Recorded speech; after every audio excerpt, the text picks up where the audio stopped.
So guys, जैसा कि हमने पिछले एपिसोड में देखा कि जियोयान ने सभी एल्डर के साथ ब्लैक अलायंस ग्रुप पर हमला किया ताकि वो हानफेंग को मार सके। जियोयान ने एंग्री बुद्धा फायर लोटस से हानफेंग को कमजोर कर दिया और वो उसे मारने वाला था, पर तभी वहाँ सोल एनोय आ गया था जिसने जियोयान को मारने की कोशिश की, पर मेडुसा ने उसे बचा लिया। पर सोल एनोय हानफेंग की स्पीड लेकर वहाँ से चला गया, जिससे जियोयान के हाथ सीआर फ्लेम नहीं लग पाई। फिर अब हम देखते हैं कि सभी स्टूडेंट इससे बहुत खुश होते हैं कि उन्होंने ब्लैक अलायंस को हरा दिया। जियोयान डिसाइड करता है कि मैं जल्द ही हॉल ऑफ सोल्स में जाऊंगा। अब मेरे पास पहले से ही अपने मास्टर और खुद को प्रोटेक्ट करने की पावर है, पर अगर आज मैं अपने पीक पर होता तो मुझे उस सोल एनोय को हराने में बिल्कुल भी दिक्कत नहीं होती। फिर अब हम देखते हैं कि जियोयान अपने रूम में बैठा हुआ कल्टिवेशन कर रहा होता है, जिससे अब उसकी पूरी डोक्यू रिकवर हो गई थी। जियोयान सोचता है कि इन 2 सालों तक अंडरग्राउंड रहने की वजह से मेरी बॉडी में मौजूद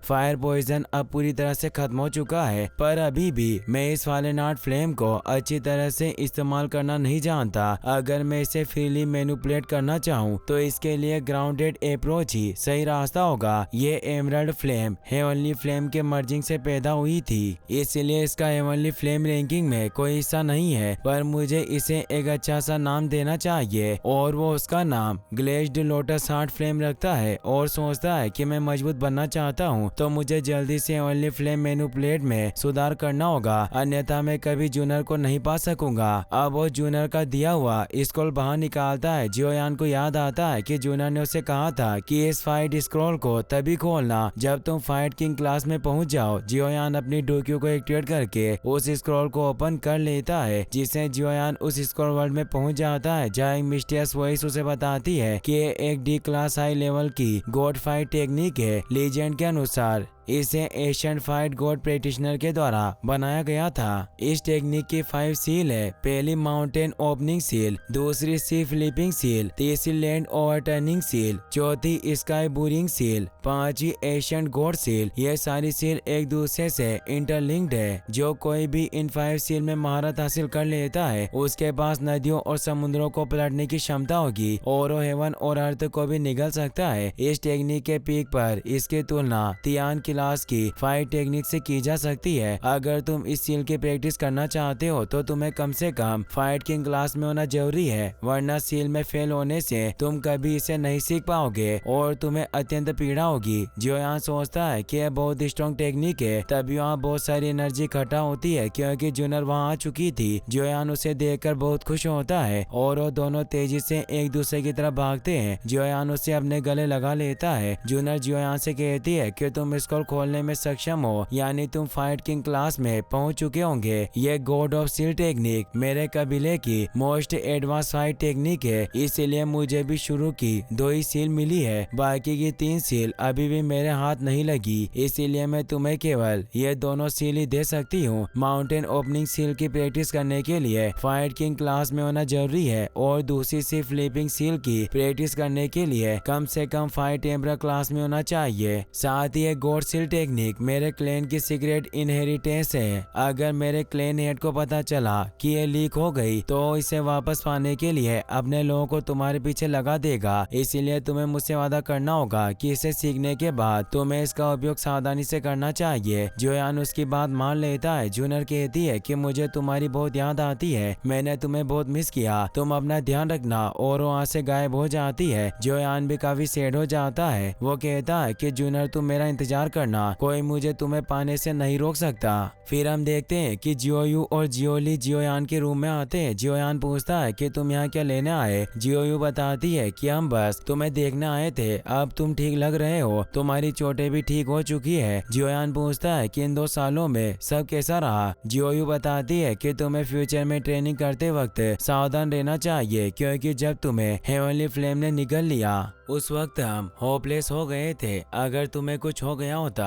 तो मुझे डर है कि कोई भी हमारे जियो परिवार के शेम को रिजॉल्व नहीं कर पाता। जियोयान को याद आता है कि कैसे मिस्टिक लॉर्ड सेक्ट ने लगातार उनके परिवार पर हमला किया और उसके पिता को चोट पहुंचाई। जियोयान कहता है कि बदला लेने के लिए पावर की आवश्यकता होती है और पावर को पाने के लिए भला जोखिम कैसे नहीं हो सकता।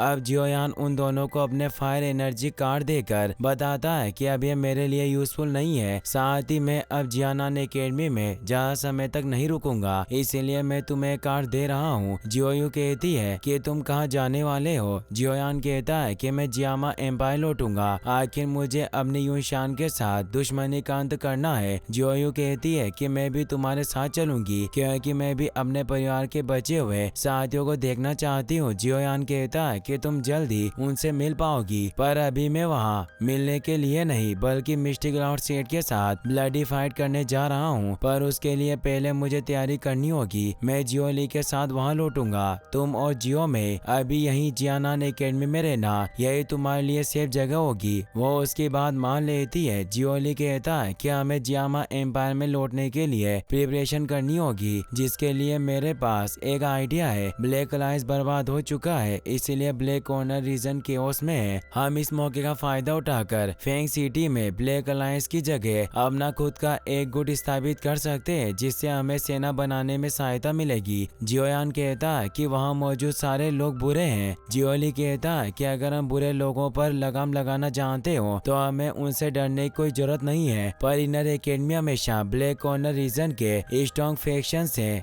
फियरफुल रहती है, इसलिए अगर हमने नया ग्रुप बनाया तो इनर एकेडमी को हम पर शक होगा। जियोयान कहता है कि हमारे पास एक ही रास्ता है कि मुझे फर्स्ट एल्डर को फैक्शन बनाने के लिए मनाना होगा, ताकि फ्यूचर में कोई गलतफहमी ना हो। जियोली कहता है कि अगर हम ब्लैक कॉर्नर रीजन में एक गुट बनाने में कामयाब हुए तो फ्यूचर में हमारे हाथों से मिस्टिक क्लाउड सेट को कोई नहीं बचा पाएगा। वहीं हम बोडोंग को देखते हैं जो कहीं जा रहे थे, पर तभी उन पर मिस्टिक क्लाउड सेट के डुवांग यानी फाइट एम्परर हमला कर देते हैं, पर उन्होंने नकाब पहना हुआ था, इसलिए बोडोंग को उनकी असलियत के बारे में पता नहीं चलता। बोडोंग उनसे पूछते हैं कि तुम कौन हो, पर वो कोई जवाब नहीं देते और बोडोंग पर लगातार हमला करते रहते हैं। बोडोंग बहुत पावरफुल थे, इसीलिए वो दोनों फाइट एम्परर भी उनसे नहीं जीत पा रहे थे। बोडोंग को कुछ समझ नहीं आता कि दो डुवांग अचानक कहां से आए। वो बोडोंग पर क्लाउड मैजिकल बीस्ट से हमला करते हैं, पर बोडोंग अपने मिस्टिकल आइस ड्रैगन से उन्हें खत्म कर देते हैं और एक फाइट एम्परर को मारने लगते हैं, पर दूसरा फाइट एम्परर अपनी wind speed fractal shot technique का इस्तेमाल करके बोडोंग के हमले को रोक देता है और अपने साथी को बचाकर वहां से निकल जाता है। इस टेक्निक की वजह से बोडोंग को पता चल जाता है कि वो दोनों डुआंग मिस्टिक क्लाउड सेक्ट से थे। वहीं हम जियोयान को देखते हैं जो फर्स्ट एल्डर को बताता है कि ब्लैक कॉर्नर रीजन एक राजक क्षेत्र है, इसीलिए इनर एकेडमी पर हमेशा हमलों का खतरा बना रहेगा। मेरे पास एक तरीका है, मैं अपने भाई के साथ मिलकर ब्लैक कॉर्नर रीजन में एक गुट स्थापित करूंगा, जिससे ब्लैक कॉर्नर रीजन में हमारा संतुलन बना रहेगा। फर्स्ट एल्डर कहते हैं कि तुम्हारा इसके पीछे अलग ही मकसद है, तुम एक गुट स्थापित करके अपनी एक सेना बना रहे हो ताकि फ्यूचर में तुम जियामा एम्पायर पर हमला कर सको। जियोयान परेशान हुआ कहता है कि मेरे ये छोटे छोटे विचार आपसे छिपे नहीं रह सकते। एल्डर कहते हैं कि वैसे तुम्हारी बातें सही है, इस तरह से हमारी इनर एकेडमी का भी फायदा होगा। जियोयान खुश हुआ कहता है कि क्या आप हमें गुट स्थापित करने की अनुमति दे रहे हो। एल्डर कहते हैं कि मेरे पास एग्री होने के अलावा और कोई उपाय नहीं है, क्योंकि अब मेरा ब्लेजिंग स्काई की रिफाइनिंग टावर पूरी तरह से तुम पर डिपेंड करता है ताकि तुम सालों तक उससे रिफिल कर सको। जियोयान कहता है कि फालन आर्ट फ्लेम को प्राप्त करना यह सब इनर एकेडमी की वजह से था और इसका हमेशा मुझ पर एहसान रहेगा, इसीलिए मैं कभी आपको ब्लैकमेल करने की कोशिश नहीं करूंगा। एल्डर कहते हैं कि यही बात मुझे तुम्हारी अच्छी लगती है कि तुम फ्रेंडशिप और लॉयल्टी को महत्व देते हो, पर अब आगे तुम्हारा क्या करने का विचार है। जियोयान कहता है कि मैं मेडुसा के साथ प्रॉब्लम को सेटल करूंगा। एल्डर कहते हैं कि फाइट एस्टर लड़की वास्तव में कहां से है। जियोयान बताता है कि वह क्वीन मेडुसा है। मैं गलती से पहले उससे उलझ गया था, जिस वजह से वो हद से ज्यादा मुझसे नफरत करती है और बार बार मुझे मारने की कोशिश करती है। एल्डर कहते हैं कि वो लीजेंडरी क्वीन मेडुसा है, साथ ही